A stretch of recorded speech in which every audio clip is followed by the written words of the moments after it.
你回来啦！各位朋友，欢迎来到修心天道。我是元福，一位70多岁的老僧人，经历了人生种种，希望能够帮助大家打破心智的牢笼，解开心灵的枷锁，成就幸福的人生。让我们一起在身心灵全面成长的道路上前行。今天我们要谈论一个重要的话题，磁场效应。最近看到一句话，我们身边的一切都是自己吸引而来的，仔细想想，确实如此。乐观开朗的人身边总是洋溢着阳光，消极悲观的人好像处处都是不如意。磁场的影响。曾经有心理学家做过一个实验，他们把2只不同性格的猩猩放到2间装满镜子的屋里，这2间屋子的每面墙上都是镜子。性格开朗的那只猩猩走进房间，看到屋里有很多同伴，他开心地和他们打招呼，表示友好。屋里的猩猩们也都回报他友好的笑容。很快，这只猩猩就和镜子里的猩猩们兴高采烈地玩到了一起，非常开心。而另一只性格悲观的猩猩恰恰相反，他愁眉苦脸地进到房间，发现屋里各个角落都是愁眉苦脸的猩猩，冷漠地看着他。他懒得搭理他们，自己在角落里蹲下来叹气。其他猩猩们也都是沮丧地低着头不理他。3天过后，心理学家去带出这2只猩猩时，性格开朗的猩猩容光焕发，依依不舍地离开，还不断地和屋里的猩猩们挥手告别。而另一只猩猩3天都在垂头丧气的负能量场里，变得更加萎靡不振，几乎奄奄一息。这个实验告诉我们，人和猩猩的情况也差不多。你能看见什么，都是由你的内心决定的。你对外界的情绪和态度，最终都会回到自己的身上。这也说明，一个人的处境往往都是由自己的心境决定的。你的内心有向好的意愿，那就一定能越来越好。反之，越是爱抱怨的人，就会过得越来越差。2. 磁场与运势。在我们每个人的周围都存在着一个看不见、摸不住的磁场。这个磁场如同我们的影子，无论我们走到哪里，磁场都会紧紧地跟随在我们的身后。这个磁场不是我们身体的一部分，而是我们的精神、情绪和态度所散发出来的一种能量。这个磁场的存在，使得我们能够吸引到与自己磁场相同或者相似的人、事物。也就是说，我们的磁场会吸引到那些与我们有着相同价值观、相同生活态度、相同兴趣爱好的人。同时，我们的磁场也会吸引到那些与我们的生活经历、生活环境、生活状态相似的事件。一个人的运势好坏，其实都是由他自己吸引而来的。如果我们的磁场充满了正能量，那么我们就会吸引到那些积极、乐观、向上的人和事。这些人和事会给我们带来快乐和满足，让我们的生活充满了阳光和希望。反之，如果我们的磁场充满了负能量，那么我们就会吸引到那些消极、悲观、颓废的人和事。这些人和事会给我们带来痛苦和困扰，让我们的生活充满了阴霾和绝望。3. 磁场效应的实践。所谓磁场，正是吸引力法则的直观展现。你是谁，就会遇见谁；你喜欢什么，就会吸引什么。你的磁场就是你的运气。当你相信美好时，你就会吸来美好。佛说，今日之果，皆是昔日之因，人生种种，都是自食其果。运气不好，是你的磁场出了问题。你一定有过这样的体验，同样都是初次见面，有的人是相见恨晚，仿佛相识多年；有的人却是话不投机，相看两生厌。其实这就是磁场效应。磁场是相互的，我们散发出什么样的磁场，就会吸引到什么样的人。这正如物理学中所提出的定律，生活中的一切事物都遵循着万有引力的原则，彼此相互吸引。人与人之间也是如此。佛说，人这一辈子，谁遇见谁皆有因果。每个人生来就有磁场，我们所说的缘分就是由此而来。所以说，人与人，人与事都是有磁场关联的。周围的磁场确实能改变我们的命运。你身边有什么样的磁场，你就会有什么样的人生。4. 磁场与心灵。你有没有发现，有些人思维明明很敏捷，但在某个人面前就会突然语无伦次？这就是心灵磁场的相互干扰。当两个磁场相遇时，更强烈的一方就会发生穿透、干扰，甚至覆盖，导致较弱的一方思维出现停顿或错乱，最终表现出语无伦次的模样。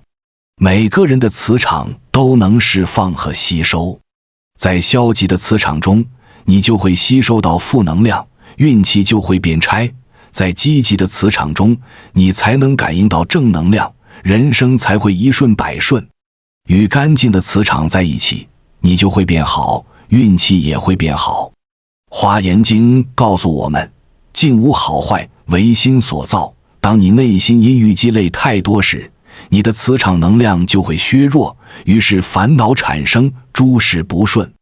所以运气好不好，看你身边的磁场就知道。5. 磁场的改变。有一个年轻人最近总是不顺心，身边没有一个朋友，于是请教禅师开解。禅师问他，你平时是怎么和别人相处呢？年轻人说，我很真诚，每一个人都会用心对待。不过我这人比较悲观，遇到糟心事都会告诉身边的人，但是现在谁也不愿意听我倾诉了。禅师缓缓说道，谁会愿意整日待在负能量的人身边呢？确实，情绪是会传染的。和负面磁场的人相处，他们的垃圾情绪会像一个黑洞般完全吞噬掉我们的阳光。久而久之，我们的气场也会渐渐低迷，霉运缠身。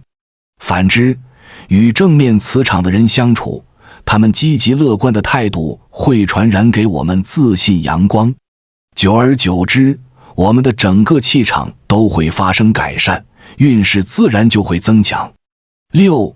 优秀圈子的影响。古德言，怨天尤人最损福，一字减3善，磁场不好，人就容易走背运。而一个优秀的圈子，就是一个巨大的磁场，能不断吸引你向上。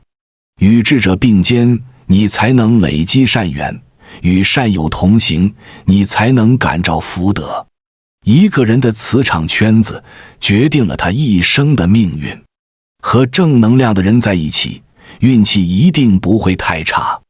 曾国藩说，功名看气概，富贵看精神，一个人最好的运气不在五官，而在气概神韵。这个神韵就是磁场。当磁场比较于浊时，即便五官圆润有福，做事都不会太顺利。可当散发出的是清透的磁场时，这个人的运势就一定很好。所以和这样的人在一起，我们就会感到自在舒服，而不是烦躁焦虑。7. 磁场的实力。有这样一个故事，在一辆高铁上，一个小孩哇哇大哭，母亲抱着他耐心安抚，可却无济于事。几分钟过去，车上的人渐渐开始不满，有人烦躁，有人甚至出言责骂。很快，整个车厢的气氛都变得紧张压抑起来。这时，一个老人家递上玩具，帮忙逗弄小孩，随后又有人主动帮忙，孩子渐渐平静，气氛慢慢平和，最初紧张的负能量终于趋向和谐，渐渐恢复如初。车厢的磁场随之改变，车上的人也不自觉地绽放出笑容。这个转变的过程，其实就是磁场相互影响的过程。你的磁场会影响你的心情，而你的情绪也会影响到你。所以你的心态越好，越积极正能量，越能够吸引好的事物，运气自然也就越好。8. 改变磁场的方法。佛家常说，你遇见的人都是有因果，人和人的相遇都是互为因果的磁场吸引。这就是《易经》中所提到的同声相应，同气相求。就像阳光的人身边聚集的都是乐观的朋友一样，一个正能量的人身边聚集的朋友，运气一定都不会太差。华严经有云，应观法界性，一切唯心造，世界源于你的内心，命运源于方寸磁场。你的运气好不好，就看你身边人的样子就能知道。人生一切都是相互的因果，你想有什么样的人生，就多去靠近什么样的人，你想吸引什么样的人，就努力去变成什么样的自己。9. 7条建议让你提升磁场。有缘人在刚刚到来的2024年，修心天道再给各位朋友分享一下如何培养自己的磁场，去不断吸引好的事物。下面这7条建议，如果能够执行到位的话，在接下来的1年里，你都会在原来的基础上更上一层楼。1. 真诚地祝福他人。真诚的、强烈的希望别人发财、健康、幸福。美好的祝福会回馈到你自己身上。爱出者爱返，福往者福来。真正的祝福别人，就会得到别人的祝福。祝福所遇见之人都能圆满、快乐、美好。感谢上苍，使我与你相遇。愿上苍保佑你的善良和真诚。2. 接触自然和高频事物。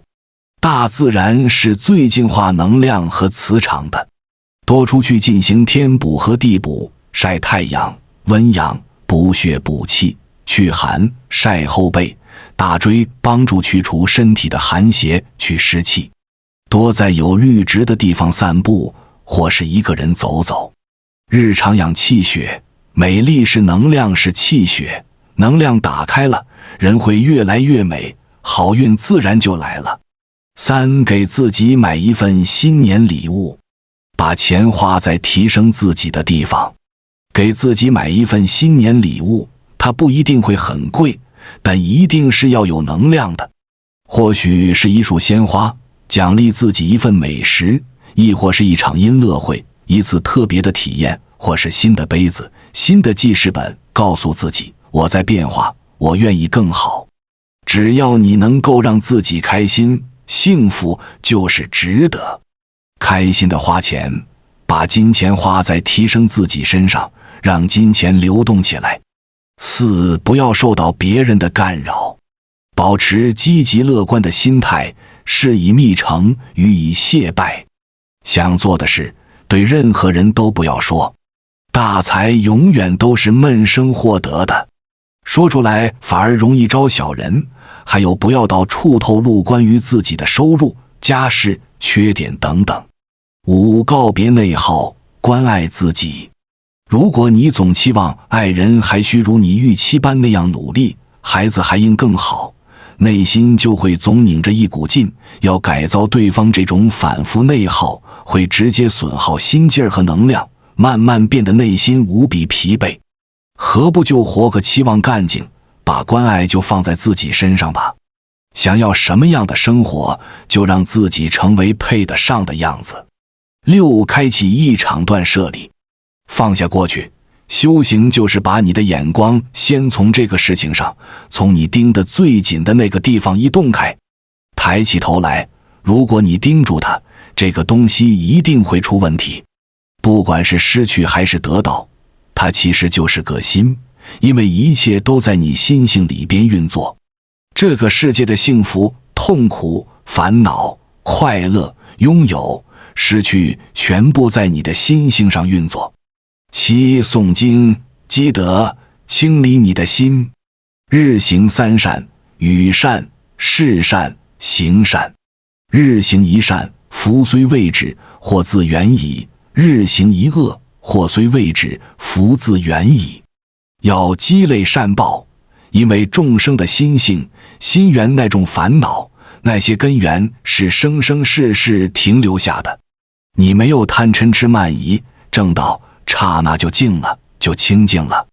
但是我们的功夫一下子达不到，用另一种善报来弥盖着一个恶报。你积功德，拿这个功德来把这个抵消还债。无我、无他、无众生，我们的心是包含一切的。如果你想众生都对你好，那你就对众生好，累积善报，那么你一定会越来越开心顺意。10. 如何应对负能量？感恩你看到这里，如果觉得对你有帮助的话，请按个赞给我响应，评论区留下一句祝福，祝你一切顺利，一切都会越来越美好。让善意循环，让祝福彼此加持，让爱充满你的心。接下来我将与你分享的是，身边的人总是传递负能量，该如何应对？以前小刘特别害怕听到别人叹气或者抱怨，这让他感到很焦虑，心情都变差了。那时他不知道怎么应付别人的负能量，只能生闷气或者躲到一边。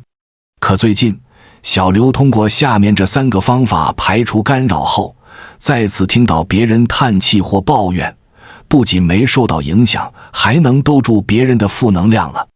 一，不把别人的抱怨当成自己的事。之所以容易被别人的负能量感染，是因为我们不自觉把自己带入别人的情绪中。可是当我们懂得课题分离，不把别人的抱怨当成自己的事，就不会受影响。从年初开始，我的一个朋友总是和我抱怨感情问题，内容都差不多。起初我受不了，尽量躲着他。国庆时，他邀请我到他家玩，我知道他还会和我抱怨感情的事，但我还是去了。果然，没多久他又开始吐槽。这次我不躲了，他说什么我都听着，偶尔回应2句。当他说到自己现在情绪好很多了，我抓住这点立马回应：你一个人在外工作，遇到问题一个能吐槽的人都没有，心情一直不好是正常的，能自己想通问题已经很不错了。可能这句话有安慰到他。说完之后，我发现他的语气缓和了许多。虽然他很快又开启吐槽模式，但我也不嫌烦，就听住。作为朋友，我也尝试劝他2句，发现无效后，我知道自己应该走了。最后他发泄了情绪，我也没受影响。我很惊讶自己的表现，莫被朋友的负能量干扰，还能及时抽离。也许就是因为我没有把他的抱怨当成自己的事。对方有坏情绪，那是他的事，与我无关。这么说有点冷漠，但我觉得坏情绪是一种干扰，要把它扔掉，而不是揽到自己身上。别人抱怨吐槽时，可以听，可以回应，可以共情，但不要说丧气话。只要说了，不仅让对方吐槽得更厉害，自己还缠上了负能量。2. 放下助人情节。好管闲事，好为人师是大部分人的本性。当听到别人吐槽时，我们总会忍不住给对方提意见。看似热心，其实对方只是在发泄情绪，不一定需要我们的意见。这时候，我们提意见的行为会显得很多余。最近和同事出去工作，路上他时不时叹气，还说再这样工作下去，他会得抑郁症。每次和他出门工作，他都在叹气、抱怨，但我漠被带偏。对他的抱怨，我反而当作八卦来听。因为我也不是第一次听同事这么抱怨，每次见面他都会反复吐槽同一件事。换做以前，我真的很想问他，为什么不尝试改变一下呢？可现在我不会问了，因为道理他肯定都懂，就是不愿意去做。所以听到同事抱怨，虽然我很想帮他，但我还是打住了。要是他想改变，会主动请人帮忙的。既然这样，我只听他的抱怨就好了。3. 把日子过充实。你是否有过这样的经历？每天都有目标，每天都过得很充实，让你觉得生活十分美好。能按时下班就去运动爬山，不能按时下班就在城里兜兜风再回家。周末约上几个好友跑跑步，聊聊天，慢慢你会喜欢这样的生活。每一天内心都充满喜悦，只有心理充实，你便不会在意别人的坏情绪。例如听到同事吐槽时，你总会看着窗外，脑子会不自觉想晚上要干什么，稿子写什么，怎么写等等。总之，心里有目标，会让你自动屏蔽外部的干扰，例如别人的牢骚抱怨。11. 磁场与圈子的选择。余生很短，远离磁场不合的人。一旦你陷入别人对你的精神内耗中，你的能量就会一点点的消耗殆尽。如果你和某个人相处一段时间后，莫名其妙心情变得不好，什么事都提不起兴趣，感觉生活暗淡无光，说明这个人与你磁场不合。长期下去，只会不断消耗你的能量。聪明的人都懂得如何选择自己的圈子，多和积极的人相处，远离磁场不合的人。真正长久的关系是互相滋养，彼此赋能。12. 正向磁场的力量。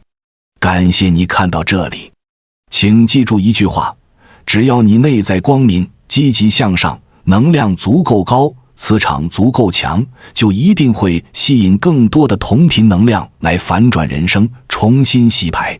若今天的分享对你有所帮助，请按个赞给我响应，评论区留下一句祝福，让我们彼此加持，让爱充满你的心。感恩大家的支持，让我们下一期再见。愿大家平安顺遂，福慧双增。随缘订阅、分享、赞好，令更多人得到福报。